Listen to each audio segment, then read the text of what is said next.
Well, hello everyone, and welcome from the Ordnance Survey headquarters in Southampton. I'm Andy Murdock, and I head up the Association for Geographic Information's Early Careers Network.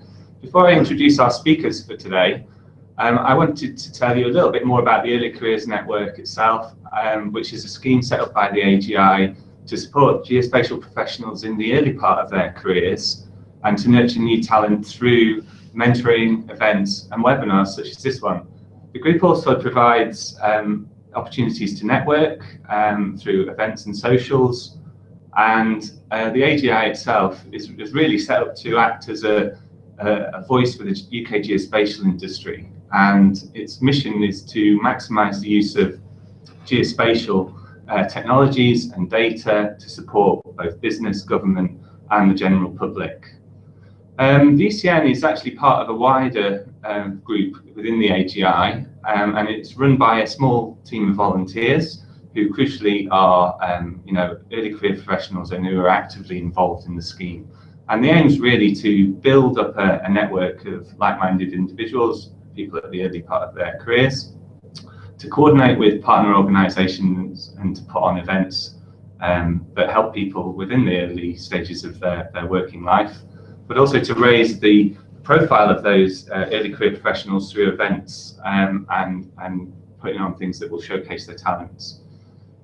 So we use our industrial contacts to draw on the experience from more seasoned geospatial professionals, as it were, and to help provide mentoring and advice. But hopefully we'll also generate a set of useful outputs along the way, and we have various resources on our website, which I'll come back to shortly. But ultimately, our hope with ECN is to create a community where we can draw on these fresh perspectives and new ideas from the next generation of geospatial professionals. So we're working very closely with organisations such as the Royal Geographical Society and the RGSGS in Scotland, and several academic institutions, but we also rely heavily on support from commercial organisations, and we're grateful to the Ordnance Survey for hosting this webinar again today, and through links and support of people like that, we're able to put on these things for our members. If you're not currently a member of the Early Careers Network, it's possible that you can sign up for free if you're a full-time student, or through your company's point of contact if your organisation is an AGI corporate member. But if not, you can sign up as an individual member for just £72, including VAT.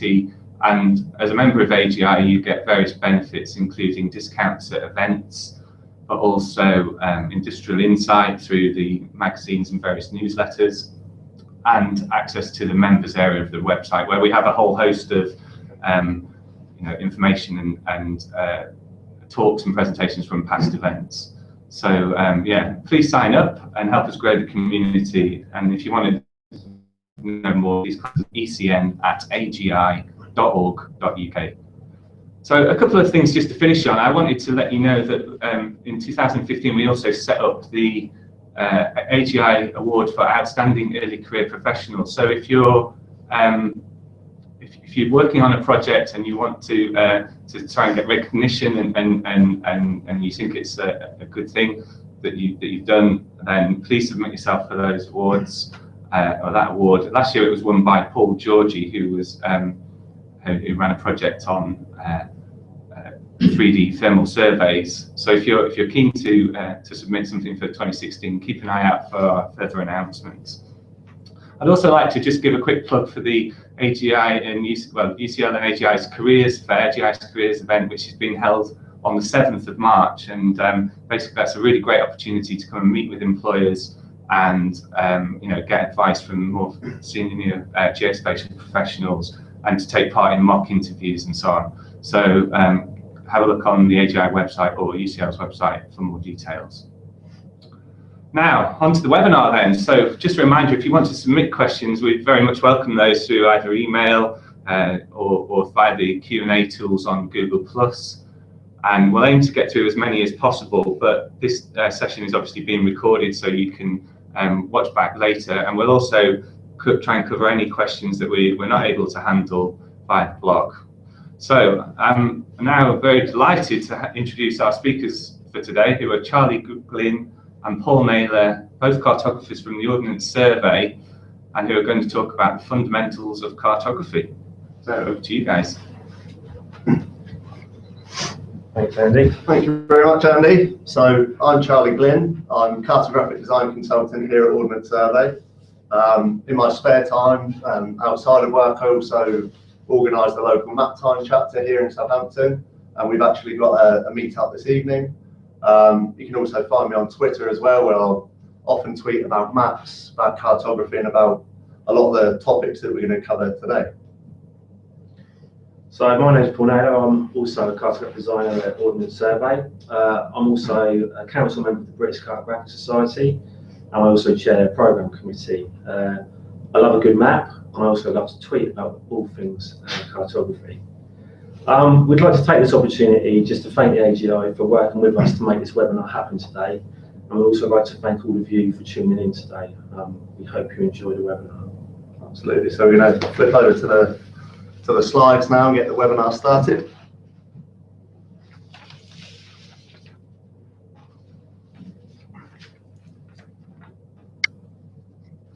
Thanks, Andy.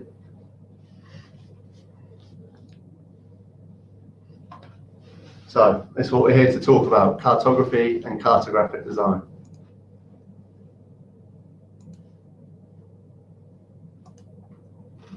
To go through.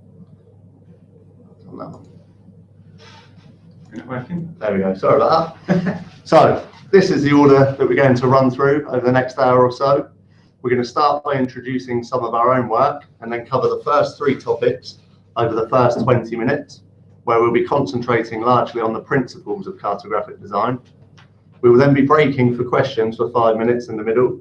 So if you think of any questions during the webinar, and as Andy's already pointed out, please post them in the comments section.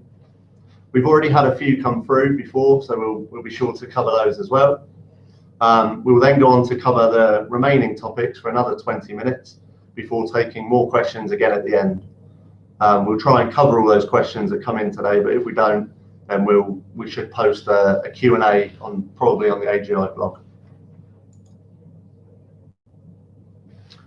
So, cartographic design spawned from the underbelly of the cartography production department at Ordnance Survey almost 10 years ago. We perform a key role in the organisation, and as part of the product development team, we are the authority for cartographic design and development.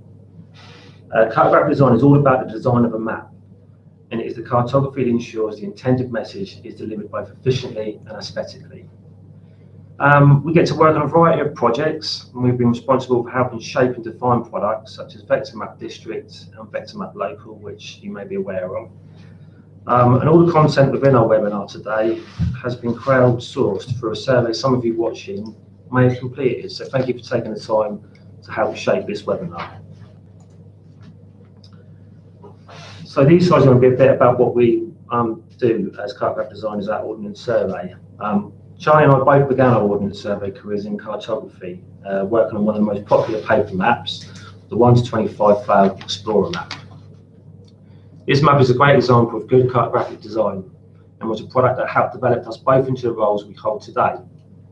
To supplement our development as cartographers, we're also both lucky enough to be trained in cartographic design at the Royal School of Military Survey. So a small percentage of our work involves working with different areas of the business to create one-off paper maps. This could be anything from cycle maps to festival maps, and it gives us the opportunity to be truly creative. The example on screen is a map entitled the Future Queen Elizabeth Olympic Park map, and this map was produced in conjunction with the London Legacy Development Corporation and depicted how, after the 2012 London Olympic Games, the Olympic Park would transform. The map was to be used as a resource for students and their teachers and parents, demonstrating how rewarding and exciting a career in civil engineering could be. And this was because there had been a major drop in degree take-up of civil engineering. Therefore, the emphasis for this map was to highlight those areas where civil engineering would play an important role. This is an example of the type of work that we typically deliver for our sales and marketing teams.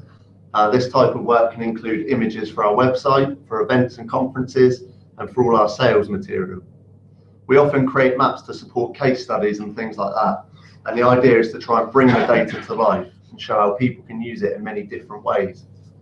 These are usually static maps, but we're increasingly working on web maps and looking at interaction and UX design as well, and new ways that we can tell stories.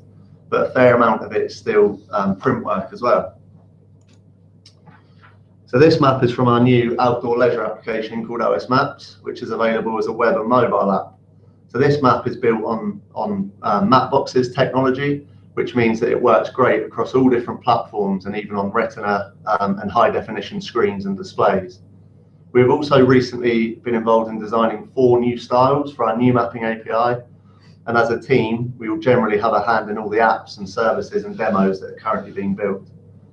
The design for this particular map incorporates lots of the design elements from old OS maps, like the hypsometric tints, which are inspired by OS topo maps from the 40s.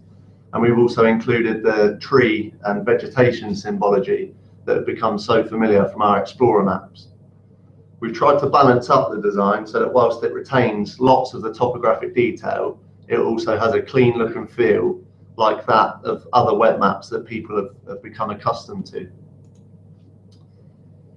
So we're here to talk today about cartography. So let's think about what it actually is. What does it mean? So on the slide are some of the more common definitions that you will see. Most will mention something about the art and science of map making, but some are often much broader than that as well.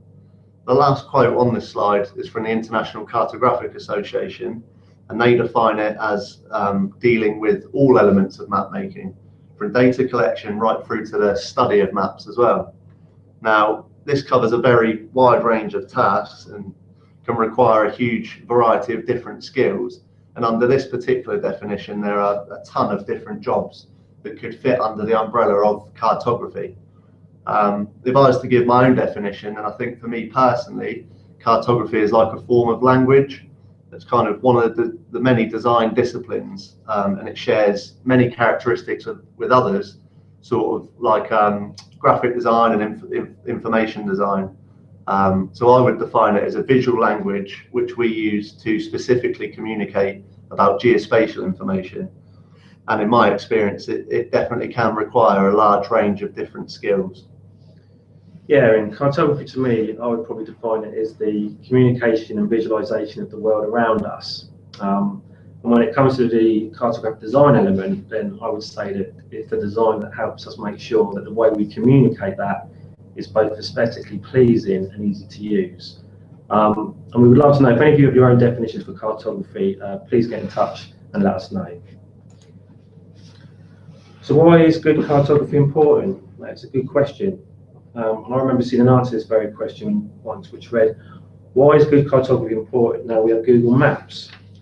Now don't get me wrong, Google Maps have done wonders for the world of maps, but there is so much more that they don't do. In the most basic sense, cartography allows us to create a representation of the physical space around us, which can be used to better understand that space. And maps help us to find specific locations and understand the best way of getting there. Maps also help with planning decisions, helping identify where new public transportation lines can go, or where utility level companies can lay new pipework or cables. But for me, probably one of the most important roles of cartography is in the field of disaster relief. In the event of a natural disaster, maps are used by relief agencies to quickly assess the situation, identify the safest and most efficient relief routes, and stay aware of any changes on the ground. And of course, without good cartography, none of this could happen. When good cartography is not applied, the results can be dangerous and the message can be completely lost. So this on screen at the moment is an example of when good cartography goes bad. If we break this map down, you can see straight away there is too much information to dissect. Where is the visual hierarchy? What is the message? The colours do not complement each other, so immediately your brain is fighting with the image. If you apply some basic cartographic principles to your maps, it provides users with a better user experience, as well as an understanding of the map's intended use and its message. So a few years ago, we developed a set of design principles that apply specifically to cartography. There are lots of generic design principles, but we felt that it would be good if we could share the ones that have been applied at Ordnance Survey for many years. We pulled together our own knowledge and experience within the Carto design team, and worked with lots of the experienced cartographers here as well to put together this set of 8 overarching principles. It's important to note that there aren't any real rules with cartography, but there is often a clear distinction between what works well and what doesn't. So we're just going to go through each principle in a little more detail now and show you an example where we've applied it in our own work. The first one is understanding your user requirements, and this is absolutely vital to the success of any map. It's really important that you fully understand what your user is trying to achieve and also how the map itself will be used. The design process should start by identifying the user needs, and there are various ways to capture this type of information. So we've devised a questionnaire that we send to a client before we get started on a job, and this allows us to understand all the salient information up front. Focusing on needs allows the map design to concentrate on the elements that deliver the most value to the user, which gives a better chance of making the map a success. It will also lead to the avoidance of including unnecessary information that could potentially result in distraction or cause confusion and ultimately make the map a failure. So the example map on the screen here shows one of the new base maps from our mapping API. We call this one the light style, and it's been designed specifically to support data overlays. With that in mind, we've chosen an almost grayscale color palette to ensure that the map sits in the background while still giving enough context rather than competing too strongly. To achieve maximum clarity, a map should be designed from the very beginning with its final display medium in mind. It could be a pocket-sized paper map, a full-size outdoor leisure map, it could be on the screen, on a mobile phone, or even on a tiny watch display. Now, each type of display has its own restrictions and limitations, and it's really important that these are all well understood. There are many things to consider, including the map's scale, the resolution, the color mode, the size of the paper or screen, and possibly any interactivity and the various options around functionality. So the example here is showing our new smart maps. Our Explorer map range has been given a bit of a facelift recently, and all the covers contain these beautiful new photos. They also contain the blue symbol that you can see here, and this is telling you that the map is actually a smart map. So when you buy a paper copy, you also get a digital version with it, which can be redeemed using a scratch-off code from inside the cover. So a map that is designed first and foremost for paper had to be made available to work well on mobile phone screens. So the considerations here were around the resolution of the maps, the format in which we supply them, and the scales at which they would be shown and which they would be legible. So to achieve a good hierarchy, you need to draw attention to certain parts of the map and push those of less importance into the background. So some features will be less important, but they may still be required. And if they're not, then they should probably be removed altogether. This helps the user differentiate between all the different features on the map and helps them understand the message more effectively. So the key is to bring focus to the most important information first, and there are various ways that this can be achieved. Different features can be made distinct from each other through the use of color, shape, size, patterns and textures, and also the proximity of those features to each other. The map on the screen now is a really good example of this. Firstly, the focus is brought to Great Britain by its position central to the image. It also has a glow effect around the outside, which makes it stand out from the other land masses. The text also has a very clear hierarchy, which is achieved through the use of color, size, and font type. For example, the capital cities stand out from other settlement names because they're bold and slightly larger than the rest of the text. So this principle is all about keeping it simple, essentially. Cartography aims to display geographical information in an appropriate way in order to transform information into knowledge. The inclusion of unnecessary information makes this process less effective. So you should always assess what information you are adding and its value to the user against cluttering your map and causing confusion. Always remember that sometimes less is more. The map on the screen was created as part of a series of colouring in maps that were posted on the Ordnance Survey blog recently, and the remit for these maps was simple. What scale of mapping would be best suited for allowing the printing and colouring of the different locations, and what information should be depicted and what information should be left off? OpenMap Local was converted to black and white before having all the text stripped out, and what is left is a simple map image that is easy to colour and still spatially recognisable. All your map elements should be legible, which means they are readable, understandable and recognisable.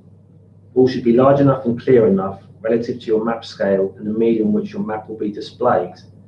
Legibility of most map features depends on their colour and size, which then make them noticeable and recognisable.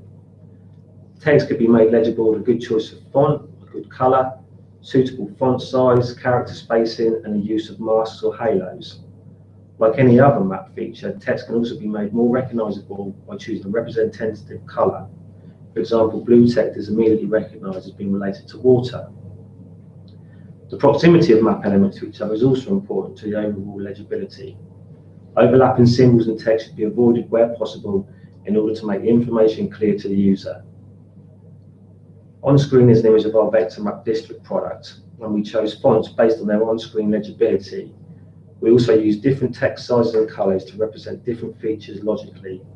For example, the spot height label colour matches that of the corresponding point feature. We also use an automated labelling system to ensure symbols and text do not overlap, and the colour palette used ensures all features are legible. So consistency provides a map with balance. It enables features to be perceived as being organised into groups, and it allows maps themselves to belong to a family of products through a shared identity. For a family of products like our OS Land Ranger maps, we have created a suite that maintains a consistent symbol, feature and text specification. Each map has the same paper size, the same legend and the same layout. Familiarity breeds confidence. So accessibility. Usability is another consideration. A map should be intuitive to use and not rely upon a good knowledge of cartography or any other technical understanding. Furthermore, a good design will try to be as inclusive as possible. Something like colour vision deficiency, CVD, which is often referred to as colour blindness, is likely to be prevalent amongst users. It is possible to design with this in mind by choosing more CVD-friendly shades of colour and ensuring suitable colour contrast. When developing our backdrop and full colour styles, which have been adopted by our digital map products, we ran the styles for a grayscale test to check a visual hierarchy is maintained and that the different map elements are still legible. Composition concerns the arrangement of all the different visual elements, which may include a title, a legend, and or maybe a scale bar as well. It is both how the map is structured and positioned and how it works alongside any additional information. All elements of the map should work together to provide a clear and complete understanding to the user. The Olympic Park map on your screen now is a great example of good composition. The map was designed around its fold lines and the park itself takes centre stage. The surrounding area has been pushed into the background using a subtle but complementary colour palette. The title and the north arrow have been placed in open space away from the main map, and the logo and the copyright statement are kept small and placed at the bottom. Creating a solid composition is a really important stage in the design process, and failure to get it right can undermine all that effort that's gone before it and can result in an unsuccessful map. So that's all 8 of the principles, and we're going to break for questions now. We're going to try and answer as many as we can in the next 5 minutes or so, but as we said earlier, we'll also be taking more questions again at the end.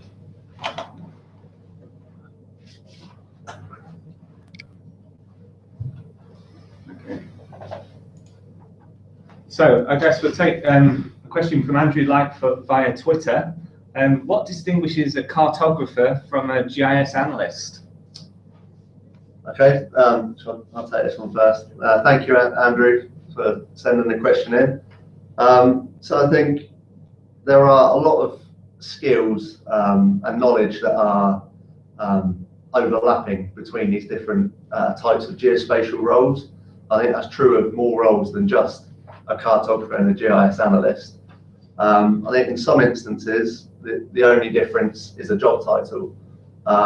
You'll find that a lot of GIS analysts, they still have to produce maps output at the end of their work. So they will be applying some level of cartography within what they do. I think it's really important as well for a cartographer to understand about analysis and the amount of data manipulation that you have to do in order to make a map. Yeah, as I said, I think they share lots of the same skills. I think the jobs at times can be interchangeable, but the obvious defining feature is where you focus, be that on the design aspects or the actual analysis that goes into the data itself. Okay, and another one. Should labels have halos, and do you do individual placements for bespoke maps? I'll take this one. Yeah, certainly. I spoke earlier about legibility as being one of the principles, and part of that is how halos and masks can be applied to text to help with their legibility. I guess if you've got text that's competing with other features, then a mask or a halo will certainly help to make that text stand out. But again, it can depend on what the text is. If you're just placing some road text, for instance, then you might not need to worry about a mask or a halo because you've got enough space within the road casing that the text can be displayed without a halo. And in terms of actually physically going in and replacing, manually placing text, certainly for a lot of our one-off paper maps, we finish those in something like Adobe Illustrator, and that gives us the opportunity to actually physically go in and position that text better positioned than what perhaps a labelling engine like Maplex might do in ArcGIS. So yeah, if we're using Adobe Illustrator to finish it, then yeah, yeah, absolutely. And I think if the time permits the map maker to do that, certainly like time should be spent on improving those labels on an individual basis. Yeah, certainly from my point of view, often it's trying to get the map out the door very rapidly, and you probably don't have as much time to sort of produce these labels as nicely as you'd like. But if you've got the styles and things ready to go, then they can be adopted. Thanks a lot to Ross McDonald for that question. We've had also a couple of questions about GIS careers and sort of the job prospects for cartographers. I think we stick specifically to the cartography side for now. So I guess, is it possible to simply be a cartographer? Or is there ways that you can sort of work that analysis into the profession? So I think we're proof that that you can be a cartographer, and we work alongside many other cartographers here at Ordnance Survey. But I guess you could say that we're in quite a unique position in being able to do that. So I think most other roles will require certainly some level of GIS analysis and data management, data manipulation. But I think having a good understanding of cartography can be very important to many of those geospatial roles anyway. I don't know. Well, I'd agree. Charlie and I both started our careers at Ordnance Survey as cartographers. Now, I mentioned earlier we worked on the 25 file project. We also worked on the 110 file land plan project as well. So there's certainly still cartography jobs out there. Ordnance Survey is testament to that. We've still got a huge cartographic production department here. So I think as well, just to add to that now seems like a really good and kind of exciting time to be involved within the geospatial industry. I think people are really starting to see the value that geospatial can add to different industries and in different situations. So it's certainly an exciting time. I think probably ahead of us are even more opportunities as cartography is seen and maybe given different titles like data visualization and these types of terms, but at the core it's still the principles of cartography, and I think it's becoming more and more important. Okay, we have a question from Samuel James. Are there specific cartographic open source or not software packages, so software that can be used just for design principles as opposed to GIS analysis? Is there open source software just for cartography design or cartographic design? So one open source, one that I'm aware of that's similar to Adobe Illustrator is called Inkscape. I don't use it much myself, but I know that many cartographers do, certainly for creating symbology and things like that, but also for compiling a map. The one that I would mention that is a GIS is QGIS, and I think that has some fantastic cartographic functionality within it. The developers seem to really value and focus on the design elements. So QGIS would be my go-to open source GIS for cartography. And we've created style files for using GIS that you can adopt and use for a range of our different products. That can be downloaded from your website. Yeah, cool. Yeah. They're a good starting block. Sometimes you can take those and then adapt them to whatever styles you want, but they're always a good starting point. Okay. Great. Okay, we'll call it there for questions for now, and we'll come back towards the end of the webinar to pick up a few more. But thanks for those so far. Thank you. I'm going to switch the screen back to the slides. Is that right? Cool.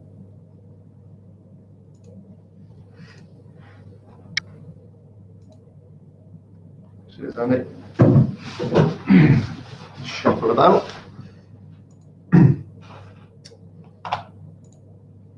So, map inspiration. When it comes to design inspiration, there is no better resource than the internet. But like with most things, a good place to start is often with a Google search, but there's also Pinterest, Instagram, and other sites that are chock full of images. And then there's also social media, where lots of people will often share their own work. You can take inspiration from old historic maps and the different techniques that were applied by hand, right up to modern web maps that have different and often unique methods of interaction and design. You can also find inspiration from other forms of design, like websites, magazines, or even newspapers. So as an example, it's interesting to take a look at how a newspaper page is laid out and the different use of typography and imagery and how they've tried to achieve a clear visual hierarchy. There are also a lot of great books about cartography and some that are especially good showcases for the print maps.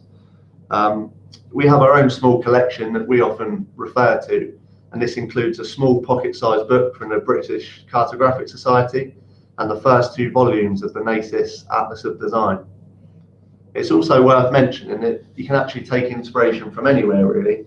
So it may be that you're out for a walk and the colours of the trees or the sky or sand at the beach can inspire your next colour palette, or a road sign can give you an idea for a new symbol.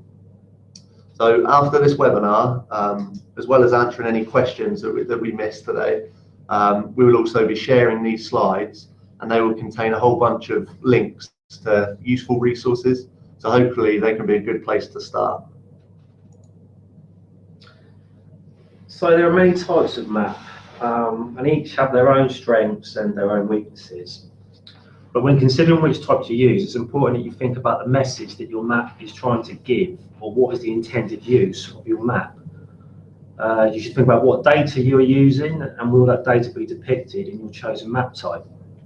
Representing information in a visual manner through the use of maps is a type of data visualization. It could be from planning a trip to measuring a company's regional sales performance. But maps allow a visual representation which communicates information quickly and adds a special dimension to the data. So on the screen now is just a range of some of the different types of maps that are out there. I won't go through them all now, but I will explain a few more in a bit more detail. Choropleth maps use a colour scale allocated to categorical or numerical data, and each region is coloured according to the data value. When used correctly, I think this map presents information in a clear and an easy to understand manner. Heat maps are a 2-dimensional representation of data in which values are represented by colours. A simple heat map provides an immediate visual summary of information. Proportional symbol maps, these use circles or some other simple shape centred on each region of interest. The shape differs in size according to the quantitative data. A very common visual representation of this map type is to use pie charts in place of the shape in order to add more data to a single map. When setting out to make a map, you have many options in terms of what software to use. In fact, you could make a map with just a pencil and a scrap of paper or some paint and a cave wall. However, the likelihood is that you'll use either a geographic information system or GIS, some web mapping software, of which there are many options, or a piece of graphic design software. You may use a combination of these, or even all three, probably plus some additional stuff as well. So you may also need to use a database to store your data, or a JavaScript library to add interactivity to your map. There are lots and lots of options these days, and it can often feel a bit overwhelming. So it's important to remember that it simply isn't possible to know it all. So concentrate on what elements add the most value to the types of map that you are going to produce. So these days there are lots of open source options, which we've already discussed or touched upon in the questions, which have helped to lower the barriers of entry, many of which are very, very good, and they're constantly improving as well. So these can be used alone or in conjunction with proprietary software, and these days there are any number of combinations to create your toolkit. One thing that we're currently seeing happen is more and more software moving online, and there's a general trend back towards graphic user interfaces, where maybe over the last few years there's been a lot of reliance on code. So this again will help make the art of map making much more accessible. So one of the common misconceptions or criticisms aimed at cartography is that it isn't much more than just colouring in. So as a bit of a riposte to this type of misinformed opinion, Ken Field from Esri has written a really good article about the current state of cartography as a profession. You can find that by going to the Insights section on the AGI website, and I'd recommend taking a read of that particular article. So the image on the screen is from that article, and it attempts to show at a glance just the sheer amount of skills and knowledge required by a modern day cartographer. So it won't be that you need to know all of those things, but certainly a good amount in different combinations. So our personal opinion, although it is admittedly biased, is that cartography is now more important than ever. And although it's ever evolving, it's actually thriving and moving into some really interesting spaces. And that's something that we're seeing within our own work as well. So I would also add that now is a really exciting time to be involved in the GI industry in general. So I mentioned a couple of slides ago that there is a lot of free and open source software for the geospatial industry, and this is also true of data sets. We're seeing more and more data being opened up and made much more accessible. Some good examples of this are OpenStreetMap, Natural Earth data, OS Open data, and the recent release of the Environment Agency's LiDAR data. So this is also contributing to map making itself becoming much more accessible, and the barriers of entry have really lowered over the past few years. So one thing that we'd be cautious of is that just because you have the tools to make a map, that doesn't necessarily mean that you can make a successful one. I think this is where cartography is particularly important. So for us, it's really important that the key principles aren't lost or forgotten, and that they're promoted and shared in ways that are equally as open and accessible as the data and the software itself. So this is one of the reasons we were so keen to give this webinar today. And thankfully, there are many great resources available as people are becoming much more willing to share their own work and to share their knowledge. And this is really good to see. So this slide is all about map critique, which I think is really important and can really help you with your learning and your understanding of cartography. You know, design is subjective, so it's important that you get other people's opinions of your map. Don't be afraid to get others to critique your map and become a critique yourself. It's a great way of dissecting yours and other people's maps. Be open to new ideas, they make your map better. Feedback on your map helps make your map stronger. For instance, if you always think you're right, but you don't get feedback from anyone else, how do you know that your map is doing what you want it to do? Listen and act on other people's views. Be objective and look at your map as though it's not yours. Constructive criticism can give you an advantage. If you talk to your users, they may give you that edge that no one else has. But always remember, don't take criticism personally, even though sometimes it may be. Take the criticism on board and react appropriately. So this slide is just to kind of go over some Carto tips that Charlie and I think might help you. I think the first one is never settle on your map being finished. Take one more look and then take another look. There are a wealth of resources out there to make making a map easier. For instance, if you're having trouble with what colour palette to use, then check out colorbrewer2.org. By Simple Brewer, it's a great site for defining colour schemes. Another tip to complement your learning is to find a map you love and try and remake it. Look out for how-to guides. You'll find that map makers love to share how they did something. And also, I think one of the most important things is to connect with other map makers through whatever channels you have available. Cartographers are normally pretty nice people.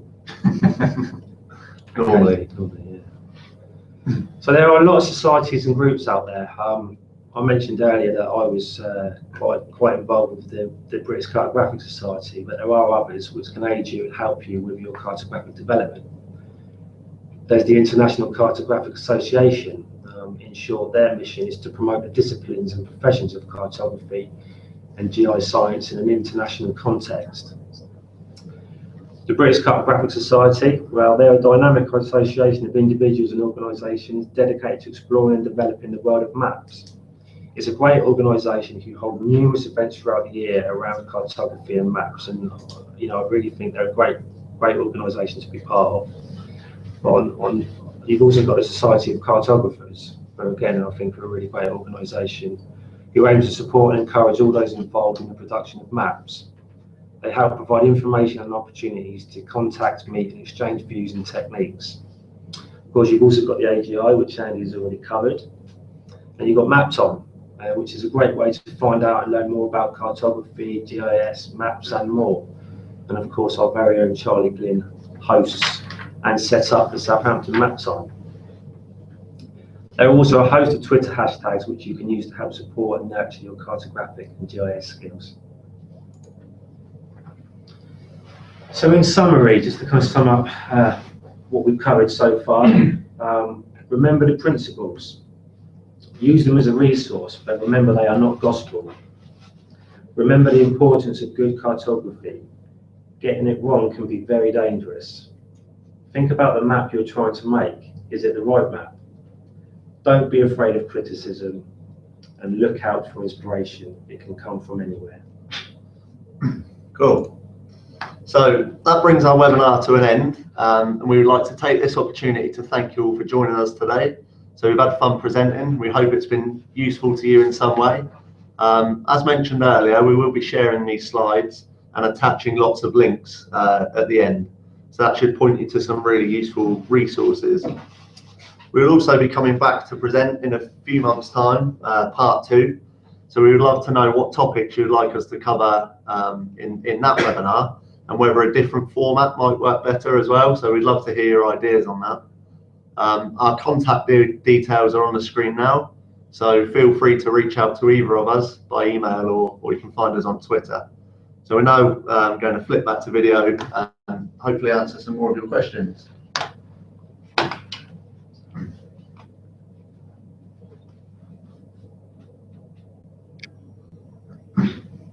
Okay, yeah, so here's one from the ECN team. Don't forget, you can still keep asking questions, so we'll pick up those as and when. One of the most common mistakes people make with cartography? What is the most common mistake people make with cartography? Well, just quickly, what sprung to my head was just accepting the defaults in your piece of software, whatever that might be. And it's got to be fair and add to that over the last few years, defaults have definitely improved. So I think design's been seen as a much more important aspect of map making and the value that it can add.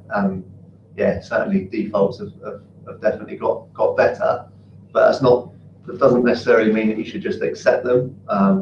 So just applying a bit of thought to different color palettes, different line weights. We mentioned earlier about text placement, which can have a massive impact on a map, which maybe that's another point around getting text wrong can be like pretty disastrous to a map. We were talking earlier, I was saying that text for me is my biggest bugbear to get right. And if you get it wrong, then that's generally the thing that people will pick up on. So yeah, possibly defaults and text. Yeah, I think primary colours. Primary, rainbows. And I've seen quite a lot of maps where people don't necessarily think about what is the message they're trying to achieve. Like they've got their own information that they want to overlay on top, but they don't necessarily use a backdrop map. They might use a map that has a really strong colour palette and then just whack their information over on top, and you just got this conflict between the two. And then of course the message is lost, and nobody can actually use the map itself. That's where visual hierarchy is like so important, isn't it? Yeah, certainly. Okay. There's one here from Helen McKenzie. In your opinion, do you think the democratisation of cartography presents more of a challenge or opportunity for the field as a whole?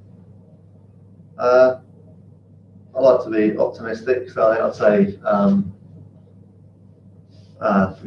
opportunities.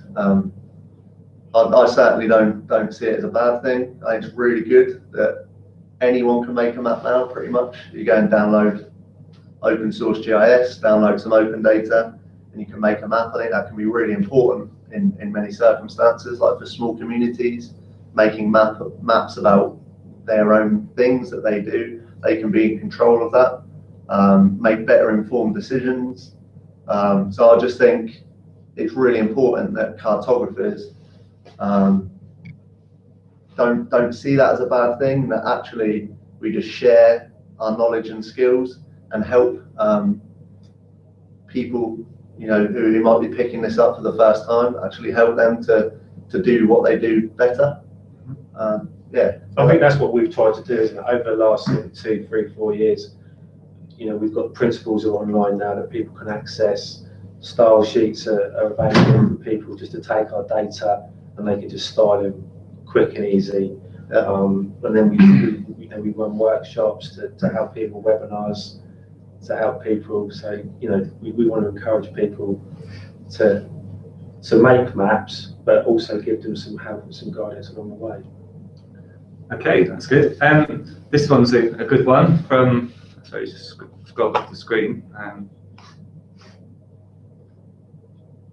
It's a question from Joshua Dickerson, who says, I know there's lots of map time events in other places around the world. Are there any plans to do these events elsewhere in the UK? Well, it sounds like an opportunity for Joshua, maybe. Maybe, yeah.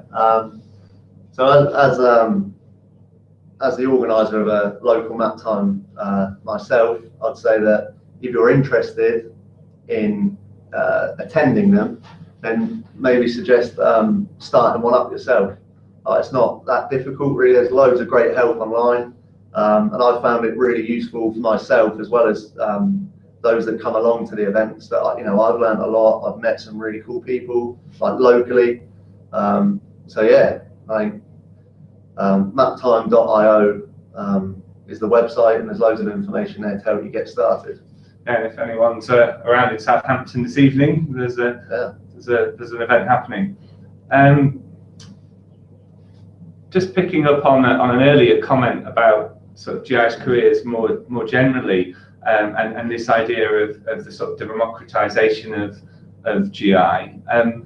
Our next webinar is going to be hopefully by Stephen Feldman, who is provisionally booked in for April, and he's sort of senior GI consultant and sort of thought leader, and he's going to give his sort of take on the GIS landscape as it stands, and where the opportunities are. So there'll be more details about that, but in that webinar we'll particularly cover this issue of GIS becoming more mainstream and the opportunities, and I know some of you through the feed are asking about cartography careers in a bit more detail, so we can perhaps work some of that into the next session. So yeah, that's all good. Just checking through to see if we have any other questions. We have, I guess another one from the team was to do with, in terms of developments, what's getting you guys excited at the moment about sort of cartography and tools and so on? Well, hugest for me at the moment is doing wonders for cartography. When Charley was saying earlier that, you know, lots of people are making maps at the moment, and QGIS is free. You can download it now. And the good thing about it is that the guys behind it are continuously developing it and making it better. So I always like to get the latest download whenever that's available. Internally within Ordnance Survey, we are busier than ever. You know, part of our role is helping partners and customers that are using our data to help them with their styling and their visualization of that data. So that can be quite exciting when we get to see what those guys are doing. We also run an open data award through the British Cartographic Society, and so that gives us an opportunity to see what people are doing with open data as well, which is always good, because you do see some quite different things with some quite good entries in the past. So. Yeah, so I'll just add to that, you know, it's great to see there is so much like innovation in our field. In terms of the technologies available, I'm a big fan of Mapbox and their whole kind of suite of APIs, and Mapbox Studio, which is an online map design studio built on top of vector tiles, which is another new technology, which brings with it lots of options, lots of potential for innovation, lots of opportunities. So I really like what they're doing, what other online software like Cartographic, Esri Online, Story Maps. So I think we are going to see this general trend towards away from the desktop to online, makes things easier to share and collaborate. And yeah, I just think in general the geospatial industry is in a really good place, and it's really exciting to be involved with it already. Okay, so I think that's it for the questions, unless there are any more that can come through in the next few seconds. As we said, any that do come through or that we haven't had a chance to deal with, we'll pick up and put a post on our website, and the guys will just sort of wrap up any outstanding issues. And as you say, all the links and this webinar and presentations will be available after the event. I just wanted to mention about the next couple of webinars. So I've already mentioned about the one hopefully in April from Stephen Feldman, but these guys will be back again, perhaps taking a more technical look, I guess, and also maybe picking up some of these careers issues in May. But also just to remind you about this UCL AGI Careers event in London, where you'll be able to come along and talk to employers and people like the RGS and so on will be there, so you can, you know, come and have a discussion, help get some career advice, you know, get some advice on your CV, mock interviews, that sort of stuff. So check out the website for that. That's on the 7th of March. But for now, it's just really to thank Charley and Paul, and especially the Ordnance Survey for hosting us again. And yeah, we hope you've enjoyed it. Thank you so much for joining us. It's been a great turnout and great to see. And yeah, we hope to see you again soon. All right, all the best. Thanks a lot. Thank you very much. Cheers, guys. Cheers. Yes, thank you.